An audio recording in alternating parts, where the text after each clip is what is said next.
मुझे मिर्ज़ा के एक स्टूडेंट की कॉल आई। मैंने अपने पिछले बयान में ये सवाल किया था मिर्ज़ा जहलवी से कि तुम कहते हो कि बाबों का खुदा और है, किताबों का खुदा और है। तो मैंने ये सवाल किया था कि ये जो किताबें बुखारी और मुस्लिम है ये भी बाबों ने लिखी है, तो तुम सिर्फ कुरान पाक से इस्तेदलाल करो और इन बाबों की किताबों से अपना पीछा छुड़वा लो, क्योंकि ये किताबें बाबों की लिखी हुई हैं और बाबों को तुम मानते नहीं हो। जब ये वीडियो मेरी गई तो आगे मिर्जा जहलवी के एक शागिर्द ने एक कमेंट किया, एक मैसेज किया मुझे, ये बताएं कि चिश्ती रसूलुल्लाह ये अदब है या गुस्ताख है। एक मैसेज ये किया। दूसरा उसने कहा कि तू मुझे ये बता कि बाबों का खुदा कौन सा है और किताबों का खुदा कौन सा है।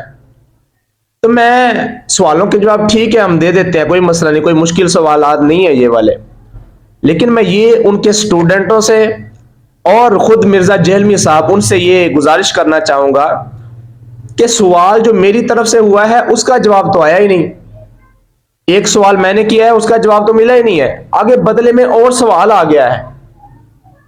तो आप पहले मेरे सवाल का जवाब दें, जवाब देने के बाद आप कहें कि हमारा भी ये क्वेश्चन है तो आप इसका रिप्लाई करें, तो हम भी रिप्लाई करने के लिए तैयार हैं।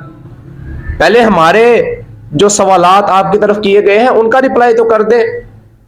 ये जो उसके स्टूडेंट हैं वो भी देखे कि जो सवालात उनसे पहले किए गए हैं मेरी पिछले बयान के अंदर उनका रिप्लाई तो आया नहीं और ऊपर से और सवाल आ गए हैं। तो ये जहालत है।